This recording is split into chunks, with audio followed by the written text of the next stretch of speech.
Yo la subí a clase, ¿verdad? No sé si la pudieron visualizar o si no, pues me avisa.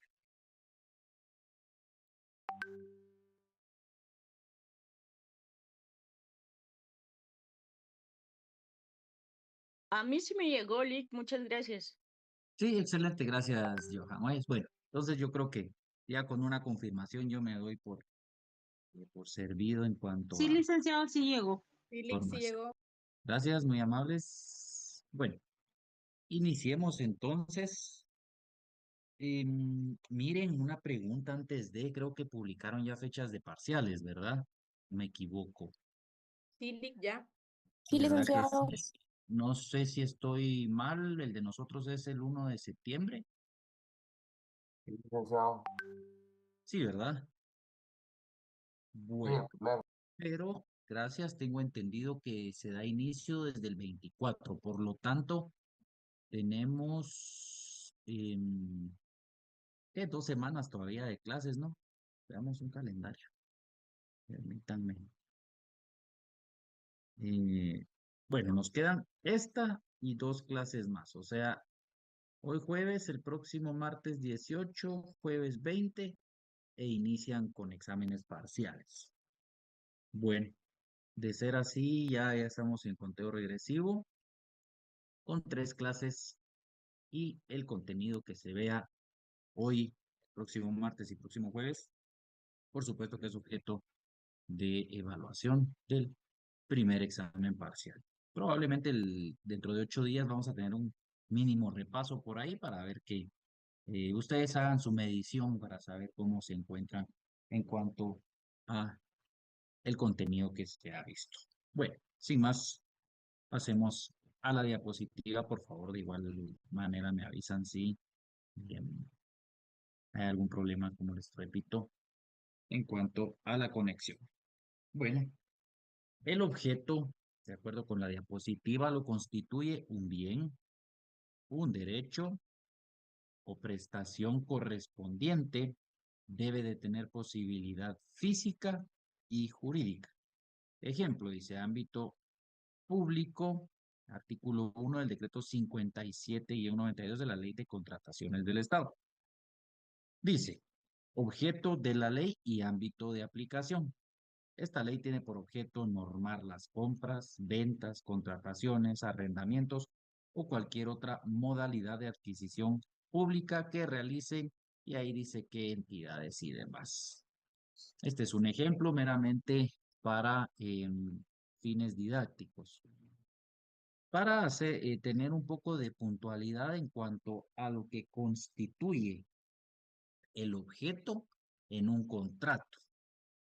Hablando específicamente de la ley que hacíamos referencia, vemos compras, ventas, contrataciones, arrendamiento de cualquier modalidad de adquisición. Por ahí de ejemplo, ¿verdad?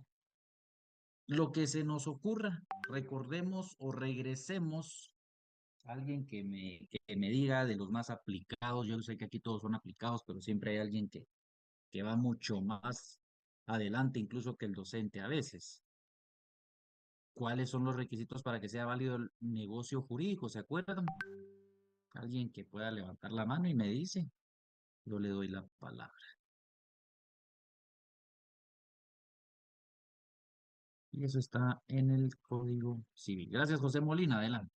Es capacidad, Ajá. manifestación de voluntad que no adolezca de vicios y un Y objeto lícito. ahí estamos. Muy bien, muchas gracias. Alguien más había levantado la mano, creo yo, pero bueno, ahí con lo que dijo José Molina, prácticamente es lo establecido en el artículo 1251. Vemos prácticamente, caigo otra vez. Estamos hablando ya de contratos. El objeto dentro de un contrato debe de ser un objeto lícito. Entonces, si estamos hablando de un contrato y de un objeto y del objeto de un contrato, ya no es necesario mencionar que debe de ser lícito, ¿verdad? Las formas de contratación incluso exigen de que deba de haber un objeto lícito. Repito, ya no es necesario redundar tanto en el objeto lícito, pero acá como tal se está dando la definición de lo que es un objeto dentro de un contrato.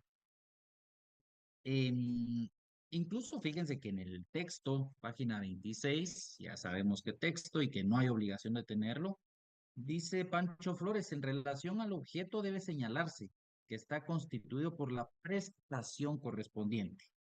La prestación, dice, como se sabe, es una forma de actuar que se traduce, ora en una conducta positiva de dar o hacer, o en una negativa de no dar o no hacer.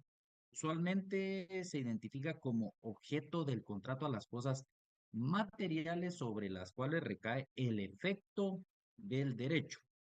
Además, es importante pues mencionar que la doctrina expone que estas cosas constituyen el objeto indirecto, ya que la prestación se refiere a las obligaciones y derechos que surgen de la celebración del contrato, ¿verdad? Vamos a explicar esto nuevamente y busquemos tal vez algún ejemplo también para aterrizarlo un poquito a términos más prácticos, acerca de lo que la doctrina señala, pues que lo que constituye el objeto indirecto es en una conducta positiva de dar o hacer, o negativa de no dar o no hacer, ¿verdad? En eso encontraríamos muchos textos, muchas definiciones acerca de el objeto dentro de un contrato. Pero la prestación, de acuerdo, esto sí, a lo que la doctrina establece, se refiere a las obligaciones y derechos que surgen a raíz de un contrato. Díganme ustedes qué obligación o qué derecho surge a través de un contrato de arrendamiento para ambas partes. Piénsenlo así, no busquen tal vez ahorita algo muy técnico para decírmelo, aunque sería lo ideal, pero hablemos ahorita entre cuates, ¿va? Alguien que me diga, mire, de un contrato de arrendamiento surge esto, este derecho, esta obligación para tal parte, ¿verdad? Alguien que tenga nociones ahí para ayudarme a ejemplificar qué obligaciones y derechos surgen. Gracias, Rolando. Adelante. Buenas tardes, Lick. Bien, pues Otra vez. finalmente dentro de las obligaciones surge lo que serían las condiciones elementales para el contrato, como lo serían los periodos de pago inicial, Sí, final, así sí, como los depósitos de una casa, en dado caso, un arrendamiento, un alquiler. sí. Las obligaciones implican las fechas en que se va a tener que consolidar esos pagos, Sí, y bajo qué condiciones se tienen que dar, si va a ser directo, efectivo, depósito, cuenta, ya serían detalles auxiliares, por ejemplo, de lo más básico. sí, Y el derecho a adquirir, pues es el poder tener el uso y el disfrute del bien inmueble exacto. Ahí bajo está. las Sí, condiciones que establezca el dueño, ¿verdad? Es decir, sí, de libre uso o si hay alguna restricción, alguna condición, así como el sí. cuidado del mantenimiento de la misma, que en dado caso se dé, Así o es. si hay alguna necesidad de reparar algo, bajo qué condiciones o quién va a ser responsable de eso.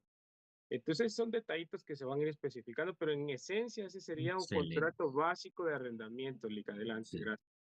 Sí, gracias. Qué excelente intervención. ¿Alguien más quiere agregar algo? Muy centrada ese aporte, muy técnico, muy práctico también. Y bueno, si no hay nadie más, vamos a ampliar un poquito también para tal vez enriquecer un poquito ya lo que Rolando exponía. Precisamente nosotros queremos alquilar un bien inmueble, arrendar un bien inmueble, porque no tenemos dónde vivir, no tenemos casa propia. Entonces, ¿qué necesitamos? Tener el uso de un inmueble para vivienda, ya sea un apartamento, ya sea un cuarto, sea una finca, la necesitemos para producir, por ejemplo, o reproducir ganado, porcino, vacuno, aves o producir alimentos, lo que sea. Entonces, en efecto, el objeto, si lo vemos así rápidamente, es un arrendamiento. Sí, pero de acuerdo con la doctrina, como bien les explicaba, la doctrina expone pues que es un objeto indirecto del arrendamiento de un bien inmueble, por ejemplo. Pero la prestación se refiere a las obligaciones y derechos que surgen de ese contrato. Entonces, efectivamente, lo explicaba Rolando, yo adquirí un apartamento en arrendamiento, entonces, para empezar, ya tengo dónde vivir, ¿verdad? Hay ciertas obligaciones que debo de cumplir para seguir disfrutando del uso de ese inmueble. La persona propietaria, por supuesto que sigue teniendo la obligación de estar pagando hasta este momento, todavía para no entrar en polémicas, pero sí es un tema muy sonado actualmente, debe de seguir pagando su UCI, ¿verdad? Esa obligación no se la quita a la persona. Por ejemplo, yo le pago a él, es en un edificio de apartamentos, yo le pago una renta de 3,000 quetzales, pero él en el contrato estableció que el mantenimiento, que incluye extracción de basura y servicio de agua, está incluido dentro de la renta. Entonces es obligación de él hacer ese pago a donde corresponda también. Ya ven, y así surgen más obligaciones, por supuesto, más derechos en ambas vías, también derecho el de percibir la renta en los días establecidos, el derecho de cobrar incluso una mora por algún atraso, y etcétera, ¿verdad? Entonces, la jurisprudencia, perdón, la, en efecto, la doctrina, pues sí señala esos derechos y obligaciones como el objeto en un negocio jurídico contractual. Derechos y obligaciones que adquirimos por medio de un contrato. Ese es el objeto de acuerdo con la doctrina, ¿verdad? Veamos, vámonos al libro, voy a leer algo de lo que está contenido acá y dice los bienes, como ya habían dicho, son el objeto indirecto del contrato, deben tener posibilidad física y jurídica. La primera se refiere a que las cosas existan al momento del contrato o que exista certeza que puede existir en un momento posterior. La posibilidad jurídica se entiende en dos aspectos: que las cosas sean enajenables y estén en el comercio, y que las cosas sean determinadas o susceptibles de determinación. Veamos cuándo una cosa entonces no es enajenable.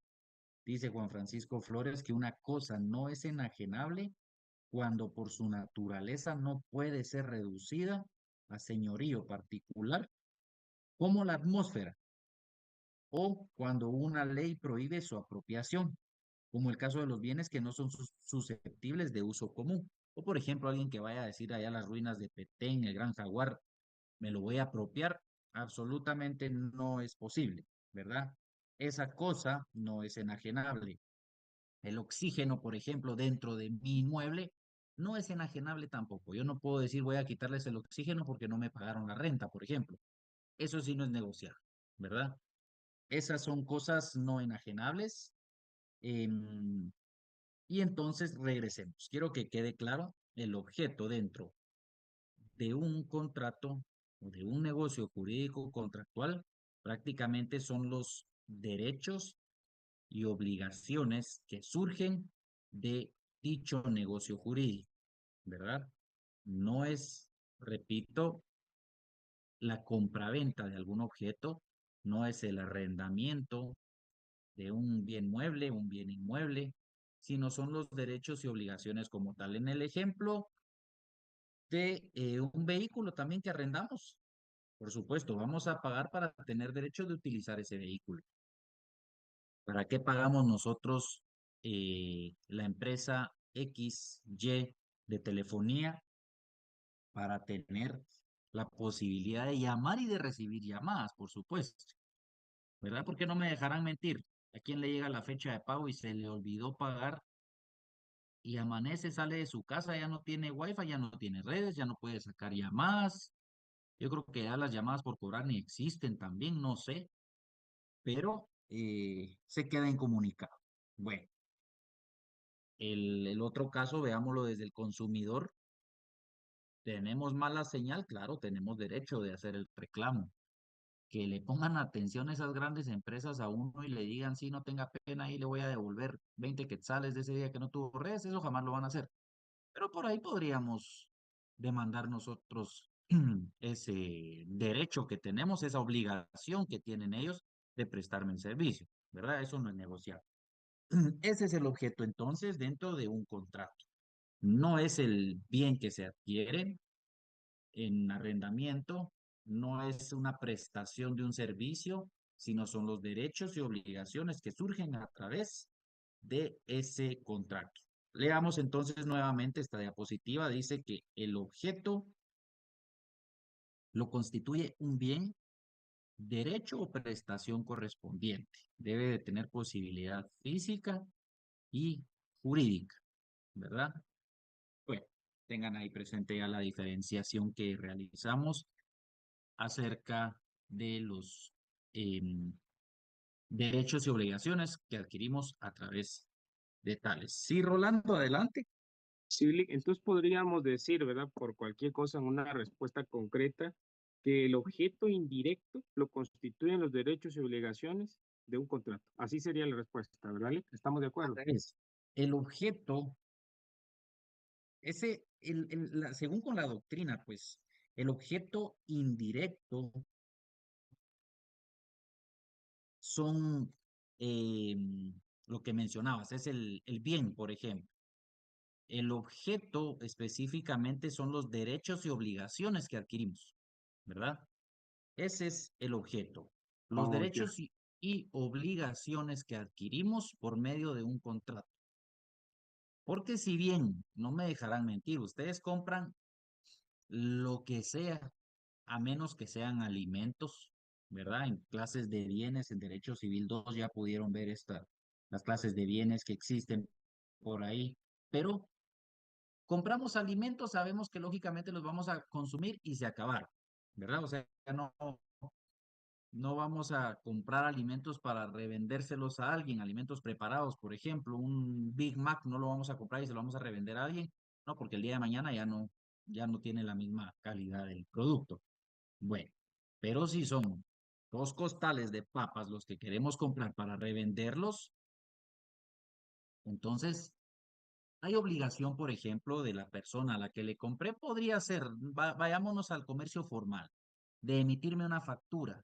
Yo tengo la obligación de pagar el precio y asimismo el impuesto que ya está inmerso tendría que estar dentro del precio de esos 2 costales de papas que estoy poniendo de ejemplo, ¿verdad? Y surgen derechos y obligaciones. Y al comprar esto, pues entonces ya es de mi propiedad, yo ya puedo decidir si venderlos o consumirlos o transformarlo también en alimentos preparados o alimentos para preparar, ¿verdad? Como tal, vender papas en un mercado, por ejemplo, ¿verdad?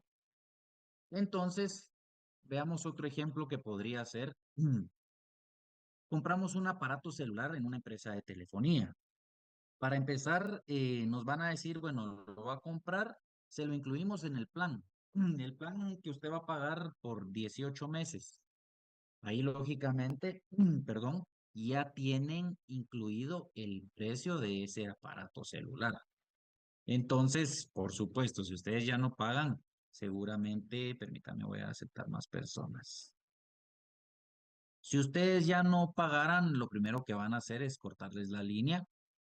Segundo, si fue por medio de un contrato, pueden demandar y cualquier otra estipulación que dentro del contrato obre, ¿verdad?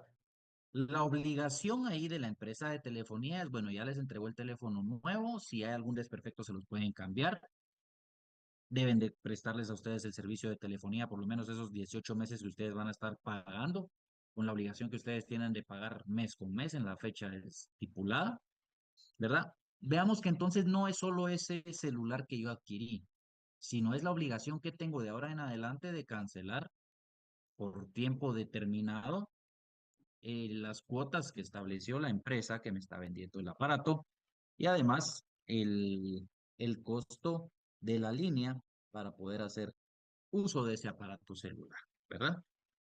En eso quiero que tengamos ahí claridad. No solo es entonces el bien, sino el derecho también que tenemos y o la obligación que tenemos al adquirir el bien que por supuesto es el que tenemos interés nosotros en adquirir, ¿verdad?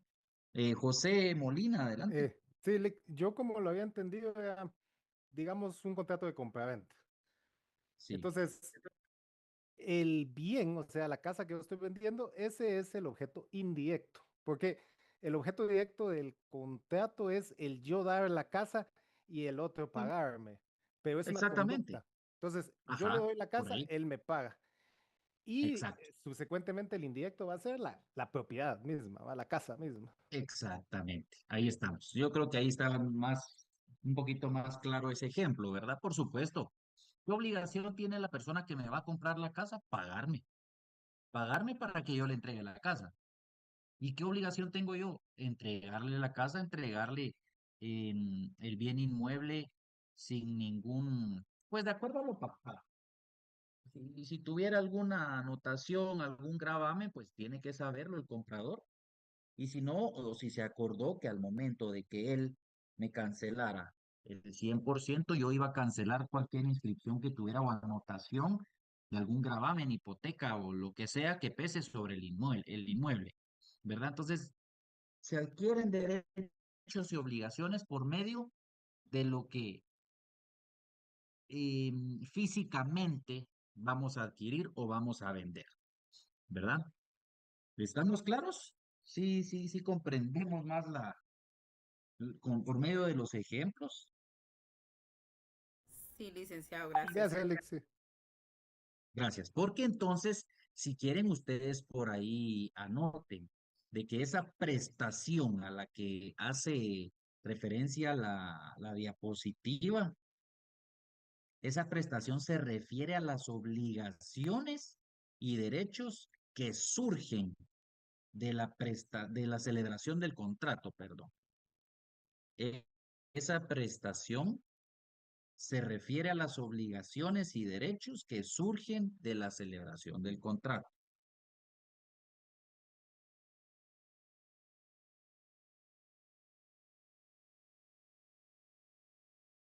Porque si adquirimos nosotros, por ejemplo, acciones, vamos a ver, se nos está yendo el tiempo volado. Si adquirimos acciones, pues físicamente nos entregarán por ahí un título de acciones que podría ser ejemplificado como en un tipo de diploma o algunas hojas por ahí membretadas y demás que digan que es acreedor de tantas acciones, ¿verdad? Pero como tal, yo lo que estoy comprando al adquirir pues unas acciones, yo no estoy comprando algo físico, sino estoy comprando ese derecho, por ejemplo, que podría ser a tener cierta cantidad de votos en una asamblea, por ejemplo, para determinar el, el camino, por así decirlo, o la orientación de la empresa o de, de la entidad de la que yo haya comprado dichas acciones, ¿verdad? ¿Alguna duda? Entonces lo constituye un bien, pues por supuesto, o sea, no menospreciemos, digamos, el bien sí sea parte del objeto, pero no es únicamente el bien. De ahí vienen los derechos o prestación, ¿verdad? Y que ya sabemos que ya notamos que la prestación se refiere a las obligaciones y derechos que surgen de la celebración del contrato. ¿Estamos claros? Hoy sí creo que ya eh, solventamos cualquier duda con esto.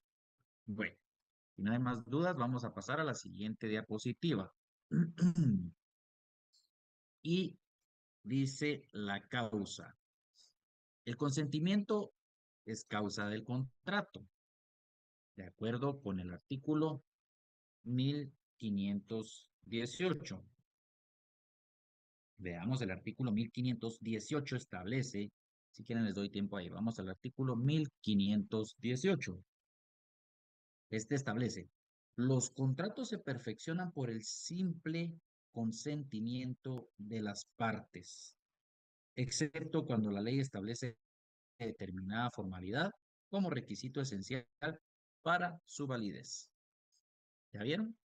Entonces, ¿cómo podría plantearse alguna consulta?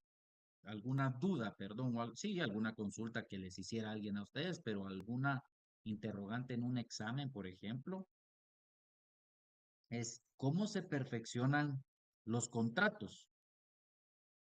De acuerdo con el artículo 1518, dice o establece, se perfeccionan por el simple consentimiento de las partes, excepto cuando la ley establece determinada formalidad como requisito esencial para su validez, ¿verdad?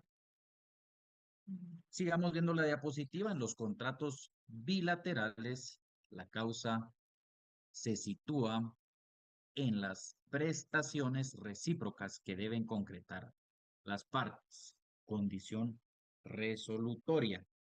Artículo 1535 establece, en todo contrato bilateral hay condición resolutoria y esta se realiza cuando alguna de las partes falta al cumplimiento de la obligación en lo que le concierne. El interesado puede pedir la resolución del contrato o reclamar su ejecución, y en ambos casos el pago de daños y perjuicios si los hubiere. Eso establece el artículo 1535. Entonces, en todo caso bilateral hay condición resolutoria establece. Veamos un ejemplo de alguna condición resolutoria. En un contrato de arrendamiento, por ejemplo, podría ser, si ya no se cancela la cuota establecida de renta dentro de los días establecidos, hay mora por cada día de atraso a partir del día 6 de cada mes, por ejemplo. Bueno, esa podría ser una condición, pero una condición resolutoria podría ser que con 2 meses de renta atrasados está en la obligación de desocupar el inmueble la parte arrendataria, ¿verdad? Entonces, ahí se puede ejecutar el contrato. Este término sí es bien importante, sí lo van a ver de aquí en adelante, estoy seguro que algunos ya lo han visto, pero de aquí en adelante van a escuchar ustedes esa ejecución del contrato, ¿verdad? Artículo 1535, segundo párrafo, el interesado puede pedir la resolución del contrato o reclamar su ejecución. Y en ambos casos, dice, el pago de daños y perjuicios si los hubiere. ¿Verdad? Entonces, estamos en la causa. Acá ya nos fuimos incluso a la aceptación. El consentimiento es causa del contrato. El consentimiento, entonces, ustedes firman, están aceptando cada una de las cláusulas. Esa condición resolutoria que casi textualmente así también se suscribe en un contrato, condición resolutoria, ¿verdad? Y por ahí se establece que, como les repito ese ejemplo, al tener 2 meses atrasados de renta, se podrá exigir la desocupación del inmueble inmediatamente y así también el pago de daños y perjuicios, ¿verdad? Bueno, ¿cómo vamos con esto? ¿Estamos claros con este tema? La causa, de acuerdo con el artículo 1518, que podría ser alguna pregunta de examen. Sí, suena bonito como pregunta de examen. ¿Cómo se perfeccionan los contratos? Los contratos se perfeccionan por el simple consentimiento de las partes. ¿Ya ven? Esa podría ser una pregunta de examen. Ahí les estoy regalando de 1 a 2 puntos, que nadie más se los va a regalar. Bueno, Sigamos avanzando si no hay Lick, dudas acá. Lick, Sí, buenas tardes. adelante, Tengo José. una duda. Gracias. En cuestión a esto de que se celebre un contrato por arrendamiento, pongamos el ejemplo de un bien inmueble de un apartamento. Y pues en el contrato yo recuerdo que en su ocasión pues tuve la oportunidad de crear uno y decía de que, bueno, si yo me retiraba antes del lugar, yo perdía lo que era el depósito. Pero a lo que quiero darle a entender es de que a mí me solicitaron el apartamento antes de que se venciera el contrato, creo que fue a los 4 meses. Y la única pregunta que yo le hice a la señora era si me iba a reintegrar el depósito inmediatamente, porque de hecho en las cláusulas del contrato también decía de que de cualquier inconveniente que se diera, iba a pasar un mes para devolver ese depósito. Pero sí me quedé yo con esa duda de que sí fue como de mala fe de parte de la persona haberme solicitado el apartamento 2 meses antes que se venciera, cuando todo estaba marchando muy bien.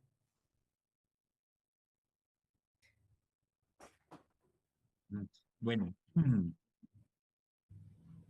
no sé si la duda va en cuanto a una cláusula resolutoria o condición resolutoria, podría ser exigir ese reintegro del depósito. No sé si por ahí va la consulta, José. Sí, licenciado, exactamente. Sí, la verdad que en esos casos incluso no me dejarán mentir quienes han arrendado inmuebles, más que todo, por ahí la persona cuando va a recibir el inmueble, el propietario, por lo general, pues busca hasta algún rayón en la pared para decirles que eso no estaba antes y que se va a deducir del contrato y que les devolverán ese depósito de 15 días a un mes, hasta 2 meses. Y el asunto es que veamos cómo inicia esta diapositiva. El consentimiento es causa del contrato. Si se aceptó dentro del contrato esa condición, pues ni modo, hay que someterse a tal. Ya, si la persona está violentando nuestro derecho, pues le está faltando a sus obligaciones, establece el segundo párrafo del artículo 1535, el interesado puede pedir la resolución del contrato o reclamar su ejecución, y en ambos casos el pago de daños y perjuicios. Esto en un juicio ejecutivo definitivamente. Que prospere sí va a costar un poco, pero por supuesto que debería de prosperar y se va a llevar tiempo, pues también, pero hasta costas judiciales se pueden solicitar ahí que pague la parte demandada. Entonces, sí es causal también de solicitar de la resolución o reclamar la ejecución, pues, del contrato. Entonces, sí es causa. Repito, y todo lo que esté contenido en el contrato, veamos, el consentimiento es causa del contrato. ¿Cómo así que causa? Es como que le da la posibilidad al contrato, lo que le da la aceptación, ese consentimiento es la aceptación de cada una de las cláusulas del contrato. ¿Sí, Rolando? Y disculpe, ahí con lo que el compañero comenta, muy interesante, esos casos se dan muy seguidos en Guatemala también en cuanto a arrendamientos. Bueno, en ese caso, Miguel, bajo el contrato que tiene, no podría retirarse del lugar y en dado caso que la señora hiciera algo como sacar sus cosas, se consideraría ya un delito de despojo en el ámbito penal, ¿no? Ya ella incurriría en un delito porque si él tiene un contrato y hay un Ujú. periodo de tiempo establecido, aunque ella se lo pida antes, el contrato se cumple sí o sí.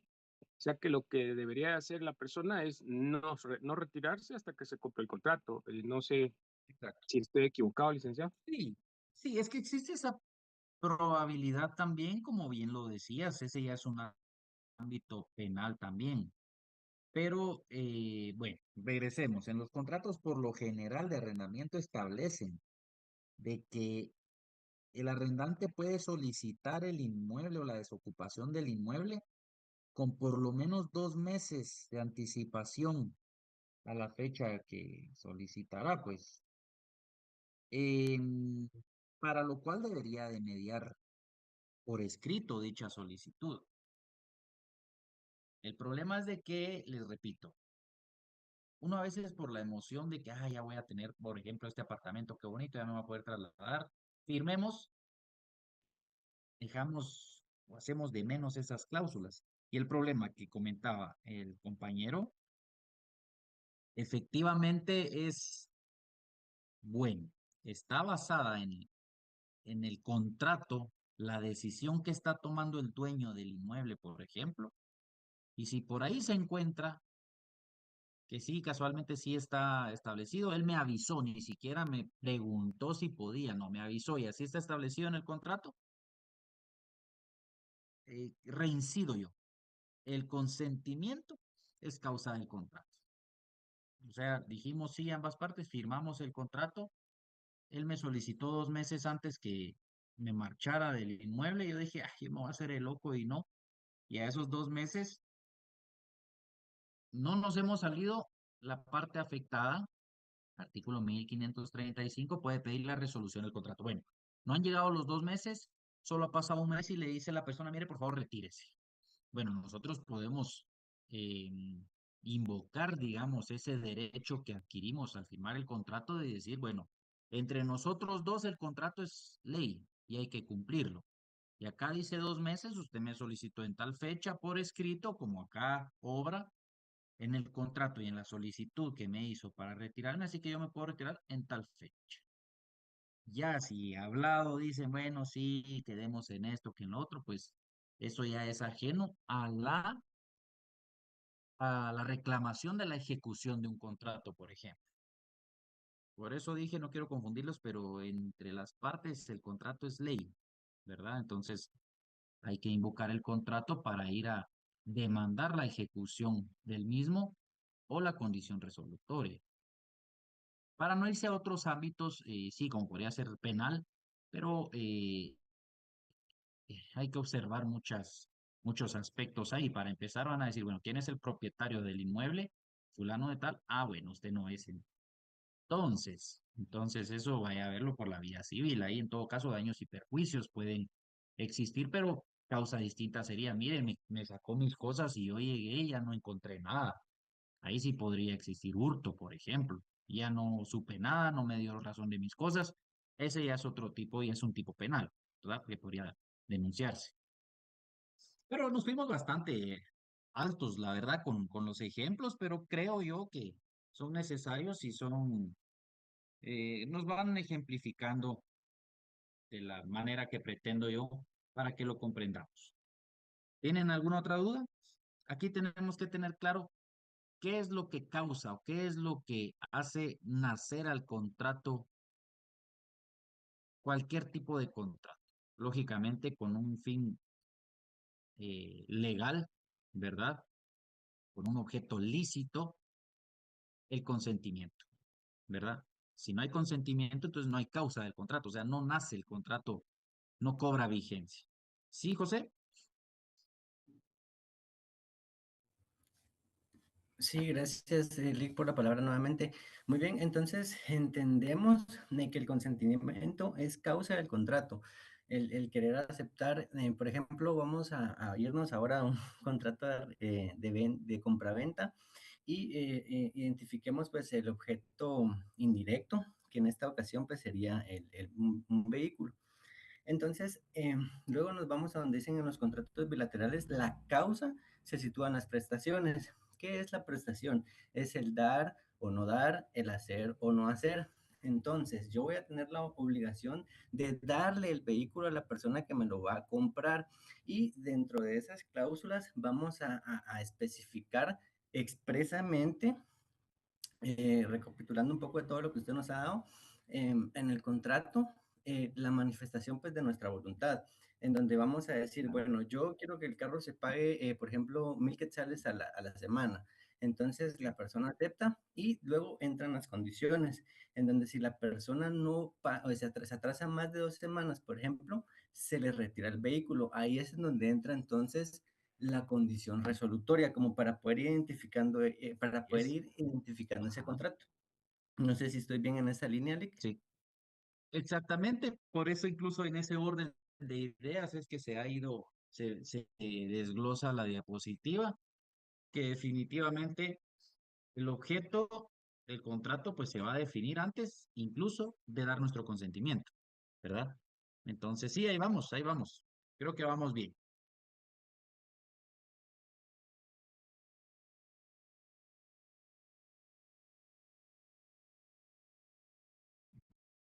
Veamos, empezamos la clase. 10 minutos nos quedan. Efectos del contrato. Son las consecuencias jurídicas que dimanan de su celebración. Con respecto al sujeto, acreedor activo, me apareció un mensaje que era inestable. Me avisan por favor cualquier cosa. Dice, con respecto al sujeto acreedor activo, surge el derecho de exigir el cumplimiento de las obligaciones. Con respecto al sujeto pasivo deudor, podríamos decir el comprador, ¿verdad? Cumplimiento exacto de las obligaciones contraídas. Con relación a terceros, veamos el artículo 1529, herederos, seguros de vida, entre otros. Artículo 1529 establece: los derechos y obligaciones de los contratantes pasan a los herederos y demás sucesores de las partes, a menos que lo contrario, resulte de la ley, de la convención o de la naturaleza misma del contrato. Por eso han escuchado ustedes que las deudas se heredan. Fallece el papá de una persona y tenía una hipoteca, tenía una deuda, pues de acuerdo con el artículo 1529, los derechos, dejémoslo por un lado ahí, las obligaciones de los contratantes pasan a los herederos y demás sucesores, ¿verdad? Entonces, efectos del contrato. Veamos la diapositiva rápidamente, así corriendito. El objeto del contrato, vamos a definir nosotros cómo vamos a llevar a cabo el contrato, cuál es el objeto, si es un bien inmueble. Claro, ahí dice, lo constituye un bien, pongámosle un bien inmueble, pero de ello dimanan derechos o prestación, ¿verdad? Y dijimos entonces que la prestación se refiere a las obligaciones y derechos que surgen de la celebración del contrato. Bueno, ahí está el objeto. La causa es el consentimiento, dice. El consentimiento es causa del contrato.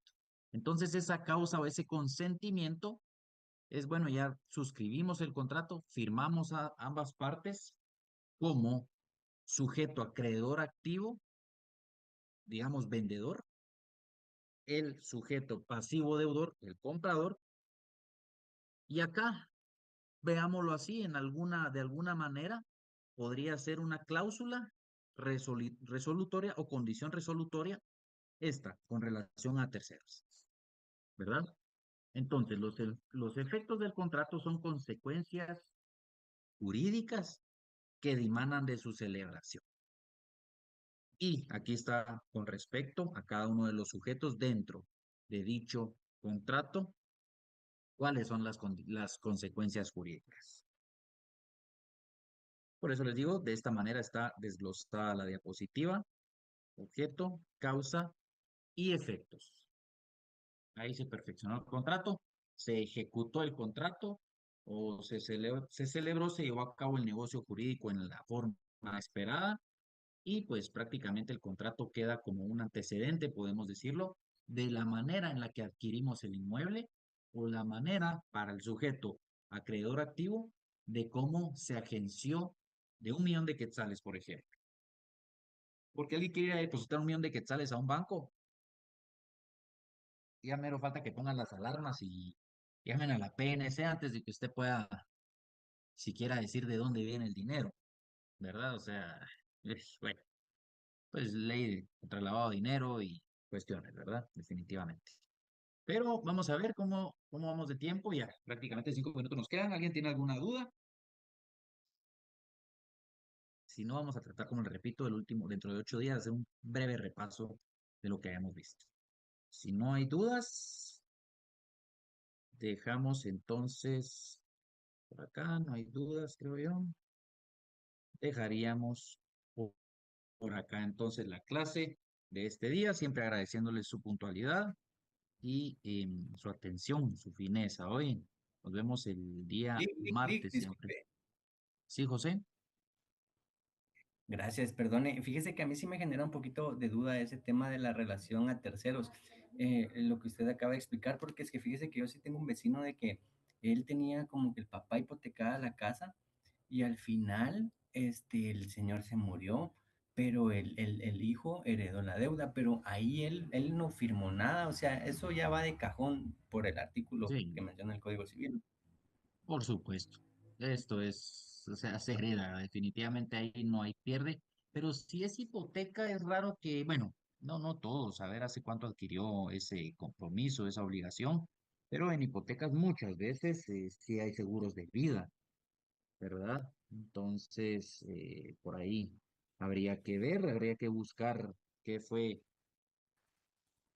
el, cuál fue el objeto del contrato, de la hipoteca, pues, y dilucidar este asunto, por qué pasó, por qué sabemos. O sea, el artículo 1529 establece que derechos y obligaciones de los contratantes pasan a los herederos. Ahí no hay duda. Es por pura cuestión de ley. Pero habría que buscar el contrato para saber si no había algún seguro de vida o algo que pudiera exonerar en cierta parte a los herederos. Pero sí, por pura virtud de la ley, pasa a los herederos la deuda. Excelente, gracias, soy muy amable. Bueno, Buena con tarde. mucho gusto, a la orden. Y entonces hoy sí dejamos por ahí la clase. Yo les deseo buena noche, éxitos y para los que tendrán un fin de semana largo, que trabajen en alguna institución o entidad que les hayan dado el viernes a causa del feriado acá en la capital, el único feriado que tenemos, pues que alegre. Disfruten su fin de semana y nos vemos el día martes. Feliz noche. Igualmente, Lick. Gracias. Gracias, Feliz noche, gracias, Lick. Johan. Buenas Gracias, noches, Hasta luego. licenciado.